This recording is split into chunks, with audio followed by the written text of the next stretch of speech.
మీ business ఏదైనా మీ ఊర్లో promotion చేయాలంటే అది సుమన్ టీవీతోనే సాధ్యం. ఇప్పుడే సంప్రదించండి. Welcome to Suman TV Kothagudem. Bhadradri Kothagudem Chunchupalli తండాలో 9th క్లాస్ విద్యార్థి ఆత్మహత్య చేసుకోవడం జరిగింది.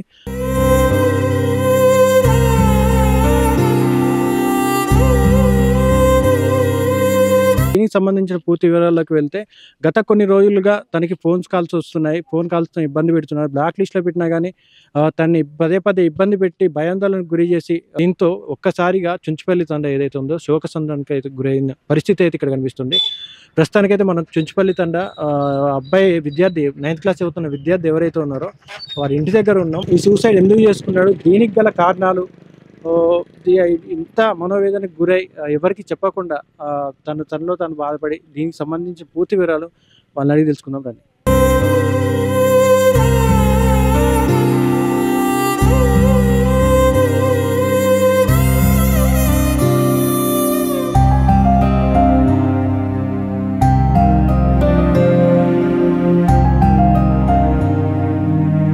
నిన్న ఎవరైతే విద్యార్థి సూసైడ్ చేసుకొని చనిపోయారో ప్రస్తుతానికి అయితే మనం చుంచుపల్లి తండ వాళ్ళ ఇంటి దగ్గర అయితే ఉన్నాం.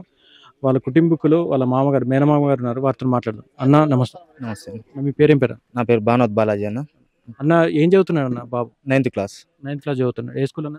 మన గవర్నమెంట్ హై స్కూల్ చుంచుపల్లి కోటిపక్కంది. అంటే ఏం జరిగిందన్న? అసలు ఏం జరిగిందంటే 15వ తారీఖు సాయంత్రం అబ్బాయి బాగా బాధపడతాడు, వాంతులు చేసుకున్నాడు. అసలు ఏంది పరిస్థితి అనేసి మేము కనుక్కుంటే అదే స్కూల్లో చదువుతున్న పల్లవి అనే అమ్మాయిని ఇద్దరు ప్రేమించుకుంటున్నారంట.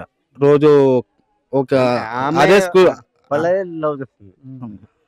ఆటోలో రోజు కలిసి వెళ్ళేవాళ్ళు, కలిసి ఉండేవాళ్ళు, బాగా కలివిడిగా ఉండేవాళ్ళు, ఫ్రెండ్స్ కదా. మేము అదే అనుకున్నాం. కాకపోతే నేను 15వ తారీఖు సాయంత్రం అమ్మాయి వాళ్ళ నాన్న, పిన్ని, వాళ్ళ బాబాయ్, మా నాన్నమ్మ వీళ్ళందరూ ఫోన్ చేశారంట. ఫోన్ చేసి ఎంతగా బాధ పెట్టారంటే టార్చర్ పెట్టారు. నేను చంపేస్తాం, నరికేస్తాం, నువ్వు మెసేజ్లు పెడుతున్నావు, మా అమ్మాయితో తిరుగుతున్నావు అనేసి ఇబ్బంది పెట్టారు. ఆ విషయం మాకు చెప్పకుండా ఈ అబ్బాయి మందు తాగిండు, గడ్డి మందు తాగేసరికి ఇంటికి వచ్చి వాంతులు చేసుకున్నాడు 7:30 సమయంలో. ఆ సమయంలో మేము చూసి ఏం చేసినావు అంటే మందు తాగిన అన్నాడు. సరే అనేసి నాగరాజు హాస్పిటల్ తీసుకెళ్తే నాగరాజు హాస్పిటల్లో ఆ డాక్టర్ చేతులు ఎత్తేసారు. నాగరాజు డైరెక్ట్ ఖమ్మం తీసుకెళ్ళాం కిమ్స్లో.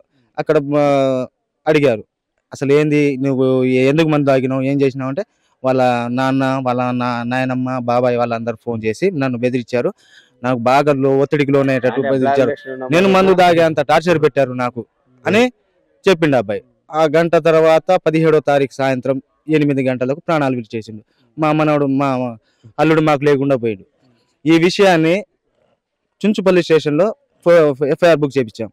ఎఫ్ఐఆర్ బుక్ చేయించిన తర్వాత అక్కడ మా ఎవరైతే ఉన్నారో ఈ పల్లె వాళ్ళ కుటుంబీకులు అందరూ వచ్చేసి మందలిస్తాను అంటే ఈ పేర్లు తీసి ఆ పేర్లు తీసి అనేసి మాకు బెదిరించారు.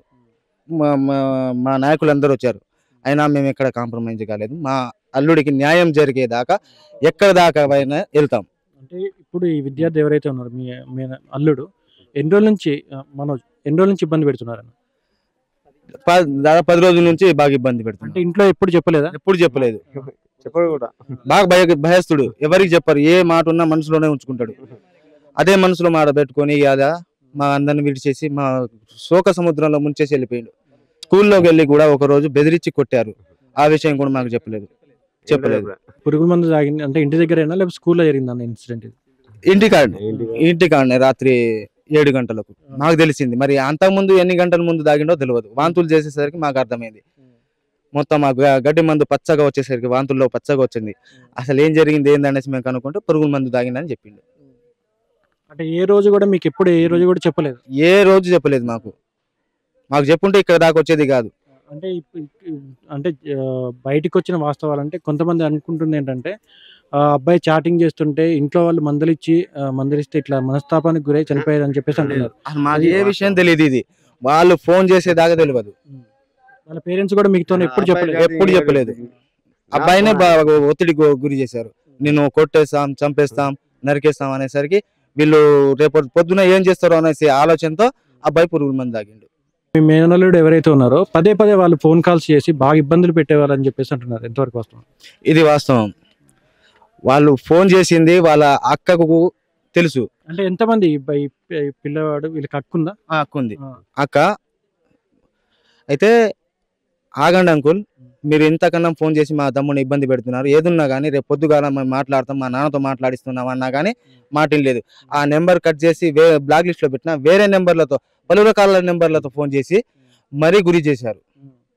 అంటే ఆ నెంబర్ నుంచి కాకుండా అది బ్లాక్ లిస్ట్ లో పెట్టినా కానీ వేరే నెంబర్ వేరే నెంబర్ ఫోన్ చేశారు. అంటే వాళ్ళ సిస్టర్ చెప్పినా కానీ వినలేదు. అయినా కానీ మీ తమ్ముడిని చంపేస్తాం, మీరు ఎందుకు ఇంత చేస్తున్నారు, మా అమ్మాయిని చాటింగ్ చేస్తున్నారు, అది చేస్తున్నారు, ఇది చేస్తున్నారు అని వాళ్ళు చెప్పారు. సరే ఏదున్నా కానీ రేపు పొద్దుగాల మాట్లాడదామన్నా విన్నా అయిపోయేది. కానీ మాట వినకుండా అన్నిసార్లు ఫోన్ చేసి బాగా 100% గురి చేశారు, బాగా ఇబ్బంది పెట్టారు. మీకు ఎటువంటి న్యాయం జరిగితే బాగుంటుంది అనుకుంటారు? ఇప్పుడు ఎవరెవరు ఇబ్బంది పెట్టారో అందరినీ కంపల్సరీ శిక్ష పడాల, ఇది ఒకటే మా కోరిక. ఆత్మకు శాంతించాలంటే ఎవరెవరు ఫోన్ చేసి బెదిరించారో వాళ్ళందరినీ జైల్లో పెట్టాలి.